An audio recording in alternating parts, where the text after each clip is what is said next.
Let me start by being a little bit controversial and by challenging you. Hands up here, who's afraid of population growth? Hands up here, who's a little bit fearful of density? Or even, let me phrase it a different way, who here thinks a negative connotation when the word density comes out?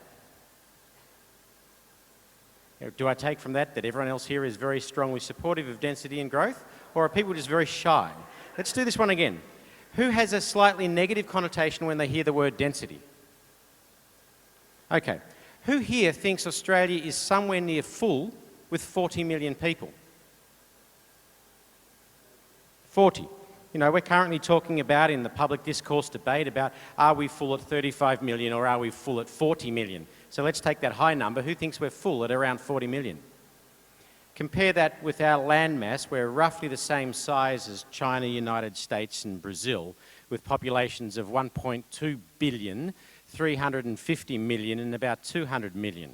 So let's just think about that in the context of whether 40 is really full when we look at a landmass our size. And it's fair to say that many people put their hands up when we talked about density in a negative connotation. Let's think about that for a second. If density by its very nature was bad, by its very nature, why do property prices in Melbourne indicate that more people want to live in St Kilda than Sunshine? Think about that. Property prices do indicate that more people want to live in St Kilda than Sunshine. Not talking down Sunshine, but talking up St Kilda. Why?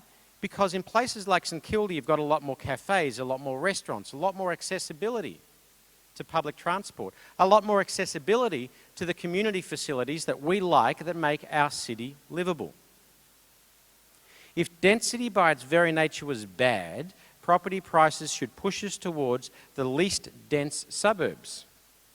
Broadmeadows, Sunshine. Again, not talking down these suburbs, but merely pointing out that most people go the other direction. They go to the places where there are the community facilities, the shops, the public transport, and all of that sort of stuff that we take for granted and consider as being the positive aspects of what is our most livable city, Melbourne. So think about that for a moment. We really need to challenge some of the preconceptions that are out there. Because if I talk about density, how many people think 20-storey buildings or more? 20 or higher. Who thinks that if I say density? Well, without stealing too much of Rob Adams' thunder, he's going to show you a model of Melbourne at 8 million people where we change only 7.5% of the city's landmass, building no higher than 4 or 6 stories. If we think Australia is full, perhaps we also think Melbourne is full. Who thinks Melbourne is full? Who thinks Melbourne is congested and polluted? I notice a lot fewer hands are going up now.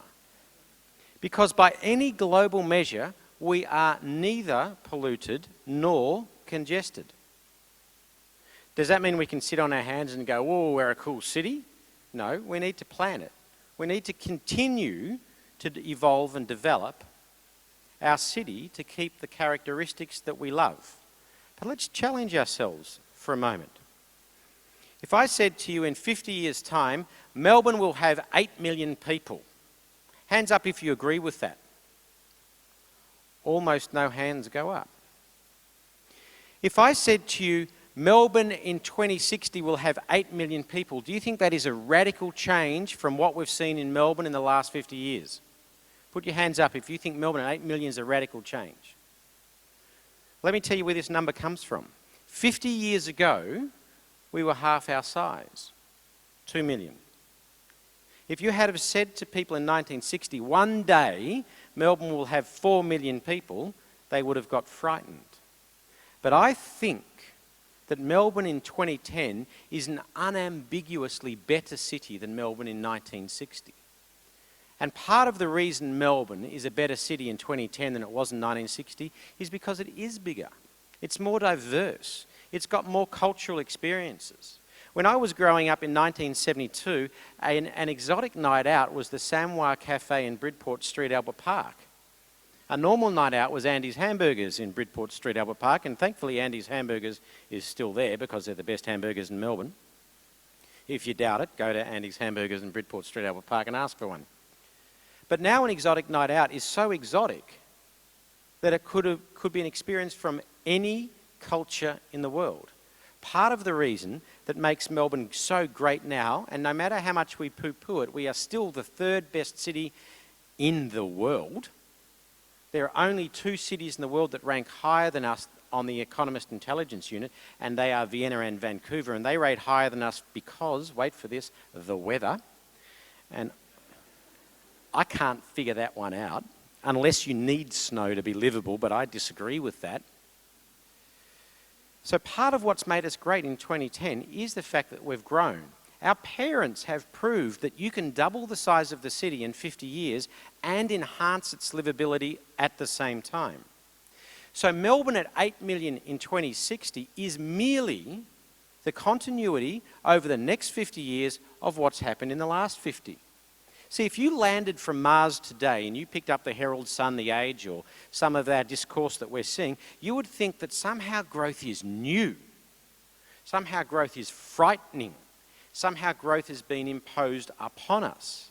But really, Melbourne at 8 million and Australia at 40 million is merely continuing for the next 50 years what we've done over the last, but with a lot more learning about how to do that in an environmentally sustainable way, an economically sustainable way, and a socially sustainable way.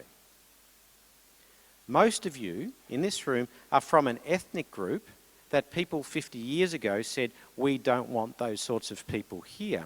The fact that most of you are here, we can be very grateful from, and we have shown through our culture that we can grow, we can adapt, and we can change our culture, and we can enhance our livability as our population grows. So for those of you who are scared of growth, I pose you a question. If our parents have doubled the size of the city and improved its livability over the last 50 years, but you don't think we can do it over the next, why do you think we're more stupid than our parents? Because we're not. But can we be complacent about it?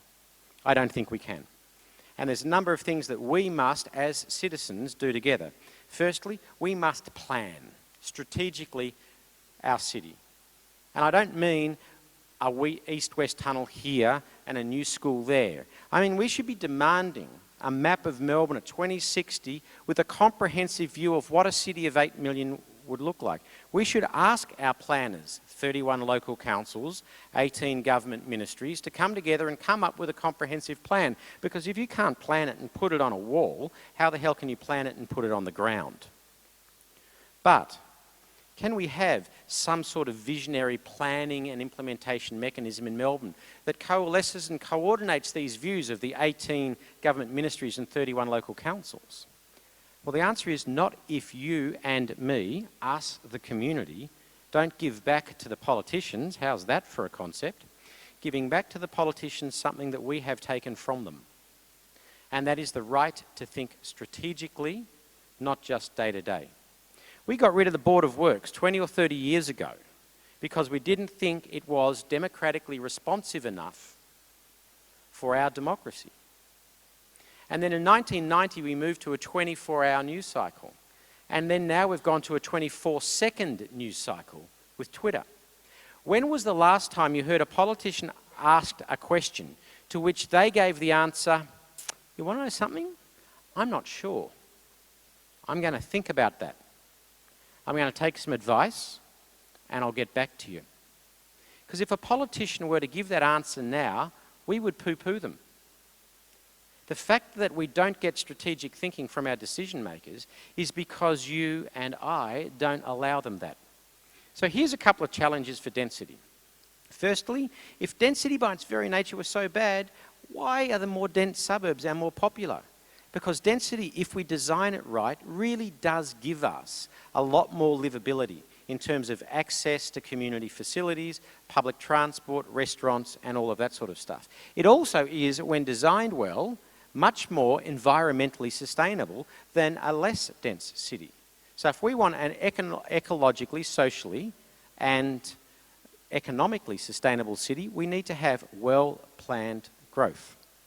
The last thing I'll say is this, and then I'll conclude. If we don't accept density, if we believe somehow we can cap the growth of Melbourne, and there are people out there, Dick Smith and Kelvin Thompson among them, who believe you can cap the growth of Melbourne. If they win the public discourse debate, in my view, it guarantees for our children a much more polluted and a much more congested city. Why? If the no-growth people win the public discourse debate, our politicians won't be allowed to plan for growth. And therefore we won't put in the infrastructure we need, the roads we need, and the public transport we need. The result is a city that I've lived in before, Manila. The growth happens because we don't control population size in our natural reproduction. I don't think anyone here wants a one-child policy. The moment you accept that we're not going to control our natural population increase, you need to accept that you can't cap growth. And if you don't plan for growth, you get congestion and pollution. So, my words are this: density can be good if you plan it right. To plan it right, we need to give our politicians thinking space.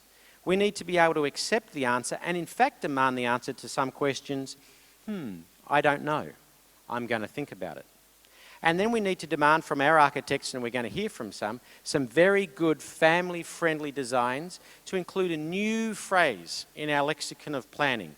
Not just public open space, our parks and our gardens, or our private open space, our back gardens and our front gardens.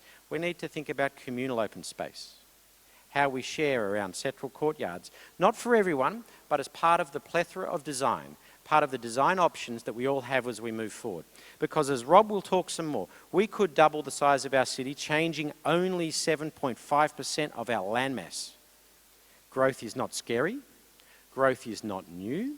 It's something, though, that we need to come together and plan together to design more suburbs with the livability of St Kilda, which are more dense, and less suburbs with the livability of Broadmeadows. So I'd leave you with this. Allow your politicians to think strategically. Do not be fooled by the no-growth debate, because it's not possible for us to control natural reproduction. It's therefore not possible to cap the growth of the city unless we make it an unattractive city to be in. Don't come to Melbourne, it's ugly. That's not my catchphrase. Let's think realistically. Let's be excited by some of the design options that are going to come up. Let's talk about some of the wonderful buildings in Melbourne. And I'm going to cheat with my house that I'm allowed to show, because I'm showing this one. It's called Parliament House. I didn't have a medium density building that I wanted to show, so why did I want to show this one? Most people look at Parliament House and they go, Parliament House. Parliament means politicians. Politicians means per. I'm going to walk by and not go in. Hands up here if you've been inside Parliament House, Melbourne. I'm glad to see so many hands come up. The Legislative Council chamber of Parliament House, Melbourne is the second most impressive parliamentary chamber in the world, second only to the House of Lords. If you have not been inside Parliament House, Melbourne, and not seen the Legislative Council chamber and all that other fine architecture, you're really missing something. This is a stunning building. It's a beautiful building, and it's something that we totally misunderstand, because we look at it and we go, politicians, per. Like density, something we misunderstand. We go increasing density, per. Actually, increasing density can improve our livability, as it has, as we've increased our density and increased our size over the last 50 years. For those of you who fear growth, who don't trust us to be able to grow forward, ask yourself, why do you think we're more stupid than our parents? Thank you.